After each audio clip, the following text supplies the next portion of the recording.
네, 미국 시장이 어제 강하게 올랐고 오늘 우리 시장도 반등을 이어가고 있습니다. 인플레이션 공포에서 조금 벗어날 수 있는 걸까요? 함께 심도 있게 이야기 나눠보겠습니다. 하나투자증권 김일구 수석 이코노미스트 자리하셨습니다. 안녕하세요. 안녕하십니까? 안녕하십니까? 어제 은행주들 실적이 좋았고 또 이제 나스닥 기술주들도 상당히 올랐어요. 어제 시장 어떻게 보셨나요? 어제 미국 시장을 보면 지금이 이제 분기 실적 발표를 하는데 9월 달까지 3분기 실적에 대해서 지금 은행주들이 주로 실적을 발표할 때입니다. 그러니까 우리가 잘 알고 있는 대표적인 기술주들은 20일 지나서 발표를 하는데 그 은행주들의 실적 발표가 전반적인 분위기를 좀 분기의 실적 분위기를 이야기해 주죠. 근데 은행주들의 실적 발표가 상당히 좋았어요. 그러면서 전반적으로 주식시장이 좀 강세를 보였고 그리고 미국 기업은 아닙니다만 대만의 TSMC가 실적 발표를 하면서 우리가 뭐 공급 쪽에서 여러 가지 문제, 반도체 문제 이런 이야기를 많이 했는데 상당히 견조한 성장을 하고 있습니다. TSMC는. 그리고 굉장히 공격적인 투자 계획도 내놓고 근데 지금 뭐 파운드리 쪽에서는 워낙 기술력이 앞서 있는 기업이다 보니까 일반적으로 기술력이 뒤지는 기업이 공격적인 투자 계획을 내놓으면 저러다가 어쩌려고 이런 우려가 있는데 대만의 TSMC가 뭐 일본하고 같이 투자를 한다 뭐 이런 이야기를 하면서 전반적으로 반도체 쪽에 최근에 약세가 강세로 돌변하는 그런 결과를 어제 나왔었죠. 그러면서 전반적으로 이제 미국 시장 전반이 상승세를 보였던 것 같습니다. 미국이 이제 소비자 물가가 이제 또 하나의 중요한 변수라고 아까 우리 선정 앵커도 지적을 했는데 이게 한 5.4% 정도 나온 것 같아요. 네네. 근데 이게 이제 13년 만에 최고치라는 네. 그런 기록이라서 앞으로 유가 상승이 푸틴도 이야기했습니다. $100까지 배럴당 갈 수도 있다 이런 이야기가 나오고 지금 천연가스 가격은 오프닝에서 또 이야기를 했지만 이게 난방비가 한 $740까지 급등할 수가 있다. 거기다가 지금 수송 문제, LA 항구에 한 100여 척 컨테이너 선들이 밀려 있다라는 걸 보면 물류 문제 이런 것들이 공급 병목 현상까지 겹치면서 소비자 물가 상승에 더 악영향을 주지 않을까라는 우려도 있는데 어떻게 보십니까? 지금 그 물가에 대해서는 두 개의 의견으로 나뉘어 있는 것 같아요. 이거 일시적이다. 이거 추세적이고 구조적일 것이다. 두 개로 나뉘어 있는데 그 갈수록 구조적이다, 추세적이다라는 쪽이 늘어나고는 있습니다. 하지만 아직까지 시장은 특히 채권 시장은 일시적일 거다라고 하는데 일시적일 거다라고 이야기하는 대표적인 곳이 연준이죠. 연준은 올해 그 미국의 물가가 올라갔다가 내년에는 2%로 다시 떨어진다고 이야기를 하거든요. 근데 IMF나 OECD 같은 국제 기구들도 미국의 물가 상승률을 내년을 3% 이상으로 잡고 있는 상황에서도 연준만 유독 이 2%일 것이다라고 이야기를 합니다. 그러니까 연준은 그러면서 계속 일시적일 거다라고 이야기를 하는 거죠. 일시적이라고 보는 이유는 이게 지금 공급 충격 이런 게 공급 쪽에서 발생하는 문제가 코로나 바이러스 때문에 그런 것이고 뭐 그다음에 에너지 대란 이런 이야기합니다만 겨울 지나고 나면 완화되지 않겠는가 이런 이야기들을 많이 해요. 근데 이제 그것도 충분히 일리가 있는 이야기죠. 근데 구조적일 것이다, 추세적일 것이다라고 이야기하는 쪽이 갈수록 늘어나고 있는데 특히 최근에 보면 미국의 대형 금융기관들이 이쪽으로 계속 이동을 하고 있습니다. 근데 그 이유를 이제 논리를 보면 가장 기본적으로는 그동안 돈이 너무 많이 풀렸는데 주가는 오를 만큼 올라간 것 같다. 그다음에 부동산 이런 전반적인 자산 가격이 오를 만큼 올랐다. 근데 과거 긴 역사 속에서 이 우리가 이야기하는 원자재 커머더티 가격을 보면 돈은 많이 풀렸고 이 돈이 금융 쪽으로 가는데 한계가 생기면 이 커머더티 쪽으로 실물 자산의 가격 급등으로 이어져 왔다. 그게 뭐 20년, 30년, 40년 정도의 주기를 거치고 오는데 지금 그래서 이제 원자재 슈퍼 사이클 이런 이야기를 많이 하죠.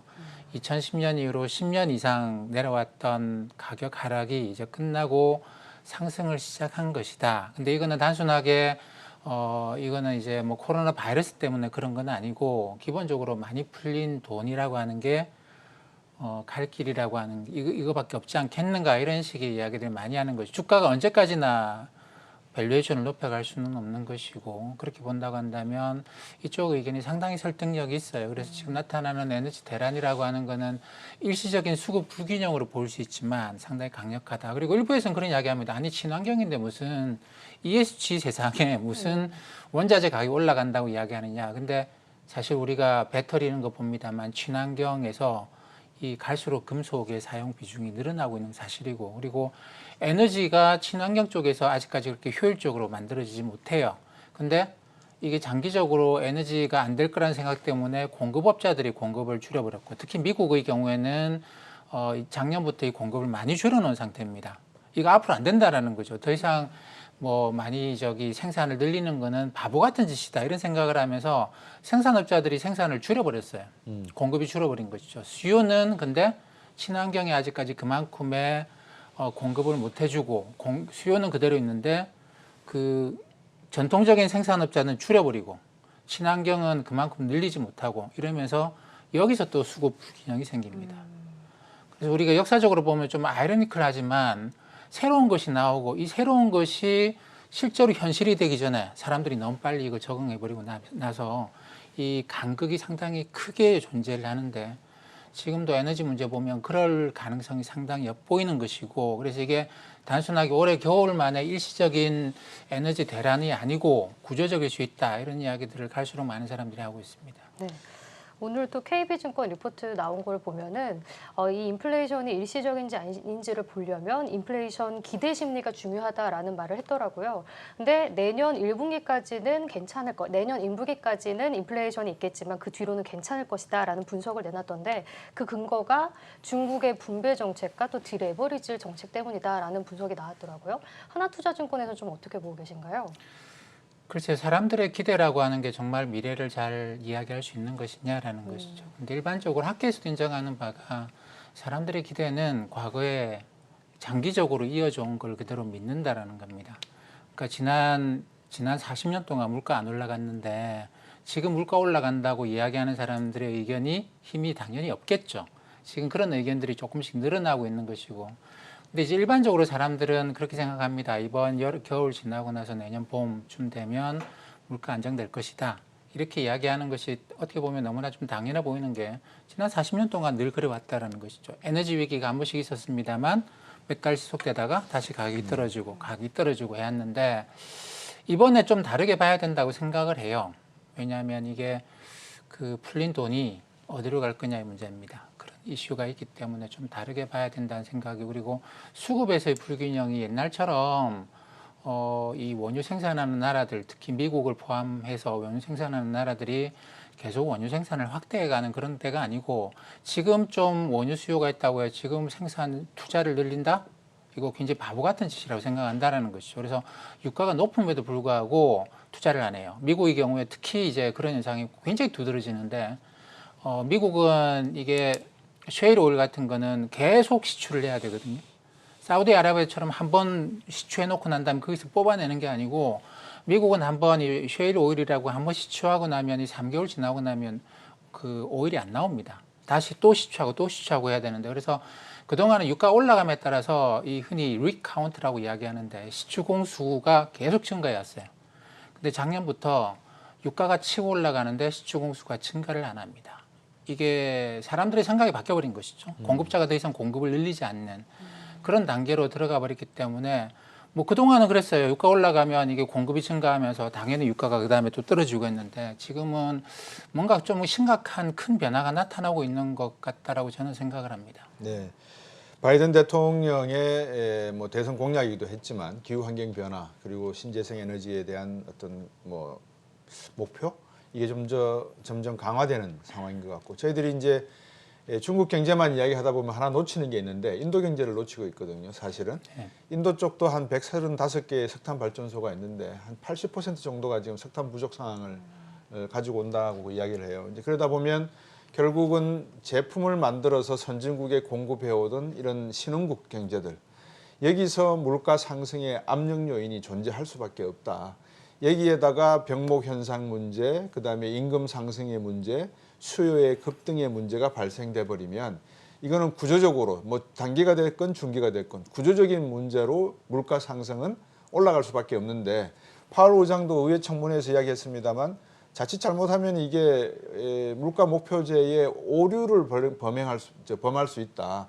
그래서 스태그플레이션에 대한 좀 대응책을 요즘 좀 심각하게 고민하는 것 같아요. 어떻게 보십니까? 이 문제는 주가에 어떤 영향을 줄까요? 주가에 이미 반영되어 있다 아니면 아직도 반영되지 않은 상태다. 주식시장은 서서히 반영을 좀 하고 있기는 합니다. 주식시장의 섹터의 변화를 보게 되면 이 자원 관련주에 대해서 지속적으로 시장의 관심이 높아지고 있는 것은 분명하거든요.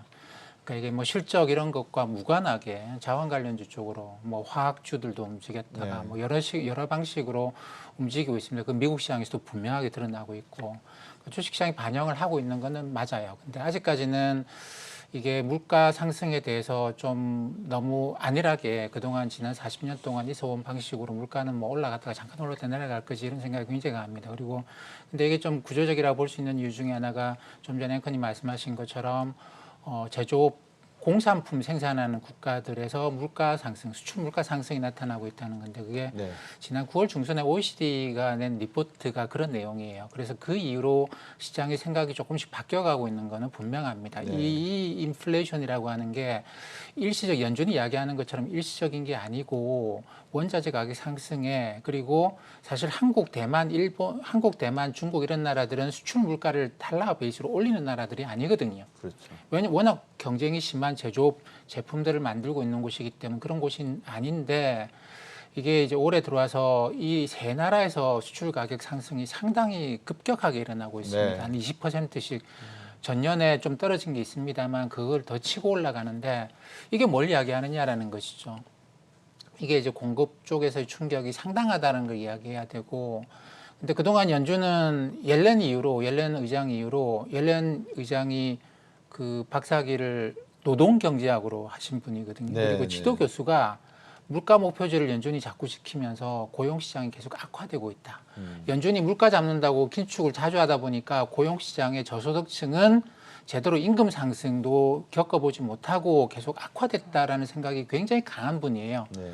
근데 그 영향을 옐렌 의장이 굉장히 강하게 받았기 때문에 옐렌 의장은 이 물가 좀 올라가는 한에서도 고용시장을 늘리게, 고용시장에 모든 노력을 기울이겠다라고 하면서 그때부터 이제 금리를 잘 안 올리는 패턴이 나타났고 이번에 파월 의장도 작년에 올해 말고 작년 잭슨홀 미팅 8월 달에서 아예 대놓고 그런 이야기를 했어요. 연준의 가장 중요한 정책 목표가 뭐겠는가를 많은 사람들한테 물어보니 고용인 것 같더라.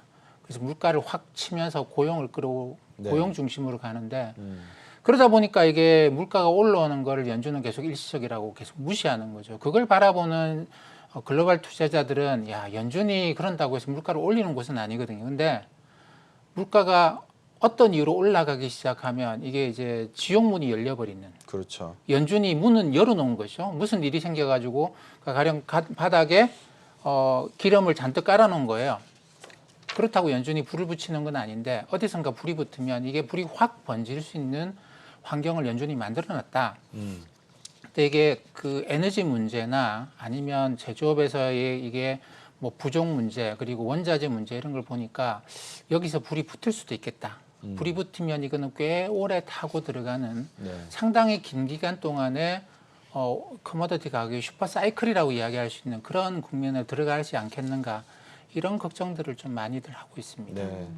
그러니까 지금 스태그플레이션 우려 때문에 또 이제 안전자산에 대한 선호도도 있는 것 같아요. 이제 금리가 오르고 내리고에 따라서 또 이제 채권 시장에 대한 관심도가 높아질 수 있을 것 같은데 국내 투자자의 3분기 미국 채권 시장 투자 규모가 역대 최고치를 기록했다고 하더라고요. 이 대해서는 어떻게 분석을 해야 될까요?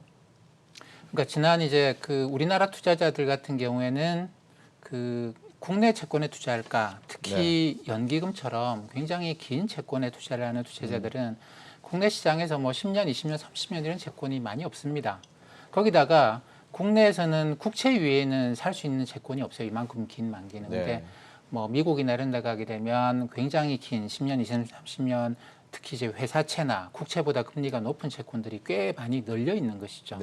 근데 요 금리 말고 또 한 가지 우리 장기 투자가들 특히 연기금, 보험사 이런 데가 주로 해당이 될 건데 투자를 할 때 이걸 원화로 생각을 해야 되잖아요. 원화로 회계에 반영하는데 달러화 채권을 사는 거거든요. 그렇기 때문에 환해지를 합니다. 그러니까 환해지했을 때 어떨 때는 달러화를 더 손해를 보는 경우, 환해지 비용이 들어가는 경우가 네. 있고, 환해지를 냈는데 프리미엄이 더 붙는 경우가 있어요. 네. 그러니까 미국 채권을 샀는데 달러화로 2.5%라는 금리를 내가 받을 수 있었는데 어떤 경우에는 그걸 원화로 해지하면서 금리가 2.1% 되기도 하고 어떤 경우 그게 3.0% 되기도 합니다. 그런데 그렇죠. 지난 3분기에 이게 이제 프리미엄이 붙어버린 것이죠. 외환 시장의 상황이 바뀌면서 이게 프리미엄이 붙었기 때문에 해외 채권 투자를 상당히 늘린 그런 시기라고 볼 수 있습니다. 근데 이게 다시 환해지 비용이 들어가기 시작하면 그때부터는 또 힘든 시간을 보내야 되죠.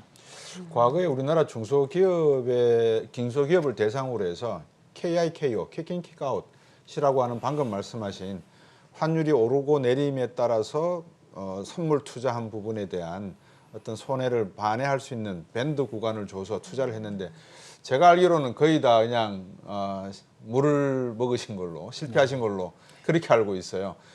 그렇다 그러면 이 환율이라는 것도 역시 그런 변동성을 상당히 안고 있는 거다. 그런데 만약에 소비자 물가, 인플레이션이 올라간다고 하면 에너지 가격 상승이나 이게 어떤 긍정적인 소비자 물가 상승이 아니기 때문에 결국 그만큼 시장이 불안하다. 그러면 달러화가 강해질 수밖에 없다. 그러면 환율이 앞으로 우리나라 원화 가치는 떨어질 수밖에 없다. 오른다. 이거를 쉽게 예측할 수 있는 하나의 방향성이라고 얘기해도 되겠습니까? 어떻습니까? 네, 그렇습니다. 이 인플레이션이라고 하는 인플레이션이 달러화의 아주 강력한 상승을 낳았던 시기가 80년대 초중반에 있었죠. 네. 여기서 이제 글로벌 투자자들이 주목하고 있는 거는 연준이 지금은 인플레이션 일시적이라고 하면서 긴축을 한다고 하지만 해봤자 금리 얼마나 올릴 거냐 이런 생각을 하거든요. 근데 연준이 아이고 인플레이션 이거 심각한 것 같아요. 우리 금리 좀 계속 올려야 되겠는데라고 만약에 그게 내후년 2023년쯤에 그런 선언을 하게 된다면 그때부터 달러 강세는 굉장히 급격하게 진행이 될 거다라고들 생각을 해요. 근데 아직까지는 인플레이션을 연준이 인정 안 하고 있다. 그리고 일부 인정을 하는 경우에도 금리 인상을 아주 완만하게 할 것 같다. 뭐 해봤자 한두 번 하고 말 것 같다. 그런 식이기 때문에 지금은 달러 강세가 본격화된 국면이라고 생각할 수는 없습니다. 근데 이게 한 1년에서 1년 반 정도가 지나고 나서 네. 진짜로 원자재 커머디티 가격의 슈퍼 사이클 같은 게 생기기 시작하면 네. 그러면 이제 연준으로 어쩔 수 없죠. 금리를 빨리빨리 올리는 게 경제를 그나마 좋아지게 하는 길이기 때문에 금리를 빨리빨리 올리겠다고 할 거고 그렇게 되면 시장에 상당한 혼란이 발생할 수 있습니다. 근데 아직 시간은 좀 1년 이상 남은 것 같아요. 지금 뭐 달러 얘기도 해주셨지만 그 원달러 환율이 12일에 1,200원까지 터치를 했다가 지금은 좀 진정이 되면서 한 1,180원대에서 좀 거래가 되고 있는데 그래서 그런지 이제 코스피 시장도 조금 진정되는 분위기가 나왔습니다. 오늘 8거래일 만에 지금 삼성전자 힘에 앞서서 코스피가 지금 3,000포인트 넘어섰고요. 지금 1% 가까이 다시 오르고 있는데요. 우리 시장 좀 진정된 건지 어떻게 보고 계신가요?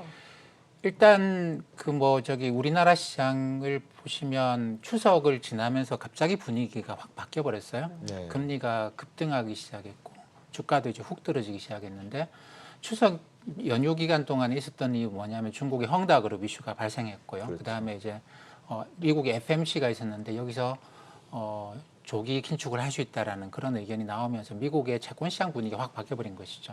그 두 가지 이슈 중에서 미국의 조기 긴축 이슈는 시장이 이제 충분히 반영을 했고 그거는 더 이상 뭐 주가에 큰 영향을 못 미치는 것 같아요. 그러면서 뭐 우리나라 시장 지금 사흘째 상승하고 있는 거는 그런 맥락이라고 봅니다. 그리고 근데 중국의 헝다그룹 이슈는 여전히 남아 있죠. 이게 중국이 제가 볼 때는 그렇습니다. 물가 상승 압력을 견디기가 어려워서 자원을 과다 소비하는 기업들을 지금 정리하고 있는 것이죠. 네. 디레버리징 하고 있는 과정에 들어갔고 이게 이제 속도가 얼마나 빨라지는가에 따라 가지고 이게 속도가 빨라지면 중국의 급격한 긴축 때문에 주식시장이 상당히 힘들어질 수 있는 것이죠. 근데 추석 전후에서 추석 이후에 그런 이야기까지 나왔다가 지금은 좀 잠잠해졌어요. 더 이상 중국에서 부도 위험이 커지고 있는 단계가 아니라서 요건 좀 근데 이건 계속 제가 볼 때는 수면 위아래로 왔다 갔다 하게 될 것 같습니다. 중국 입장에서는 원자재 가격 상승이라고 하는 건 중국 경제에 굉장히 치명적인 문제입니다. 그렇죠. 뭐 러시아는 푸틴 대통령이 유가 $100 가능한 이야기인 것 같다 이런 이야기를 할 정도로 커머디티가 올라가는 것에 대해서 자기들 수출 국가니까 이게 느긋하게 바라보는데 중국 입장에서는 상당히 치명적이거든요. 그렇기 때문에 국제 원자재 가격에 이제 그 어떻게든 충격을 안 줄 만한 정책을 써야 되는데 그건 디레버리징밖에 없죠. 그러니까 이거는 헝다그룹에서만 끝나는 건 아니고 뭐 급격한 긴축은 아니겠지만 앞으로 계속 들쭉날쭉 할 것 같습니다. 네. 말씀하신 거를 정리를 해보면 이 구조적인 문제로 인플레이션이 진입할 것인지를 시간을 두고 지켜봐야 되겠지만 과거보다는 그 확률적인 가능성이 높아져 가고 있는 상황이다. 그런 점에서 달러와의 환율은 강세로 갈 가능성을 한번 염두에 둬야 될 것 같고 금리 부분도 미 연준에서 아마 내년쯤에 상승 한번 올릴 것을 검토해 볼 수 있는 정도까지는 와 있다. 이게 더 빠르게 진행될지는 좀 더 지켜봐야 된다. 이제 이런 말씀이신 것 같아요. 이제 그러면 결국은 우리가 이제 주식 경제하는 주식을 주로 다루는 곳이니까 채권도 하지만 이 주식은 뭐 인류가 멸망하지 않는 한 주식 시장은 계속 상승할 수밖에 없지 않습니까? 계속 저도 그렇게 운명을. 생각합니다. 예. 네. 자, 그러면 한 1년 정도만 저희들이 좀 당겨서 보자고요. 과연 지금 이렇게 코스피를 조정받고 있다라고 만약에 가정을 한다면 지금 매수 시점에 들어가는 것이 낫겠는가? 외국인들이 지금 사고 있거든요. 아니면 11월 달 정도는 한 번 더 지켜보자. 우리 손은정 앵커는 11월 달도 11월 달부터 좋았다고 이야기를 했거든요. 그러면 11월 달에는 좀 더 들어가는 걸로 공격적으로 해보자. 에너지 분석하시는 입장에 이코노미스트 입장에서는 어떻게 자문을 하시겠습니까? 글쎄요, 이게 뭐 제가 두 가지 그 이슈가 추석 이후에 우리나라 주가를 떨어뜨렸다 뭐 그렇게 말씀을 드렸는데 네. 두 가지 중에서 연준 이슈는 연준이 상당히 좀 뭐 금리 빨리 안 올 것 같다. 빨리 내년에 올리더라도 뭐 그렇게 급격한 인상은 아니다라고 해서 시장이 좀 정리를 하는 것 같고 중국 쪽이죠, 중국 쪽. 근데 중국은 여전히 좀 시장에 언제든 부담을 줄 수 있는 요인이긴 합니다. 근데 저는 이제 중국 쪽에서도 중국이 언제까지나 이런 식의 긴축 정책을 쓸 수는 없어요. 왜냐하면 내년에 굉장히 큰 정치적인 이벤트가 있지 않습니까? 그렇죠. 그렇기 때문에 그리고 이제 베이징 동계 올림픽도 있거든요. 그러니까 언제까지나 이런 건 아니고 물가가 좀 진정이 되면 그때 다시 부양책을 쓸 거예요.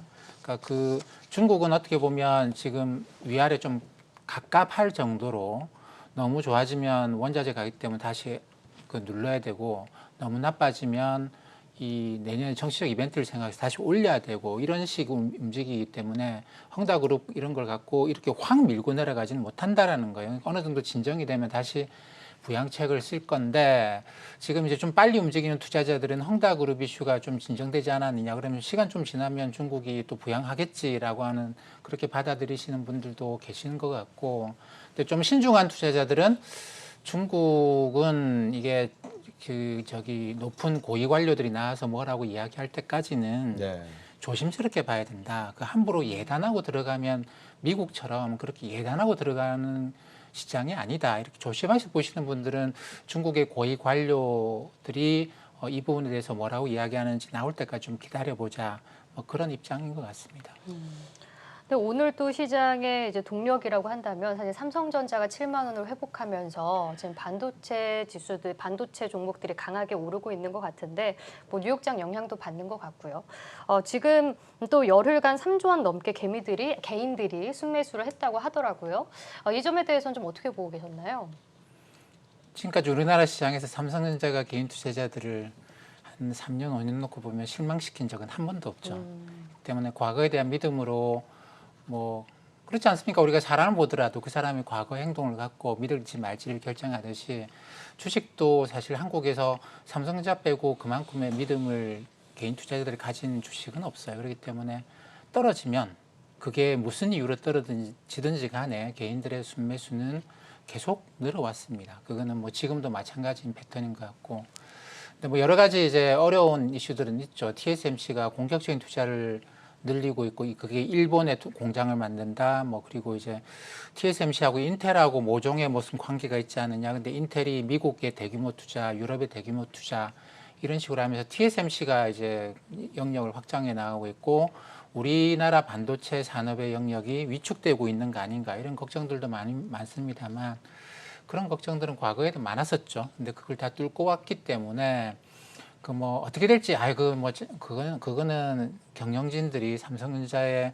경영진들이 잘하지 않겠는가, 그냥 우리는 믿고 가자 뭐 이런 식의 생각이 개인 투자자들한테 여전히 굉장히 강한 것 같아요.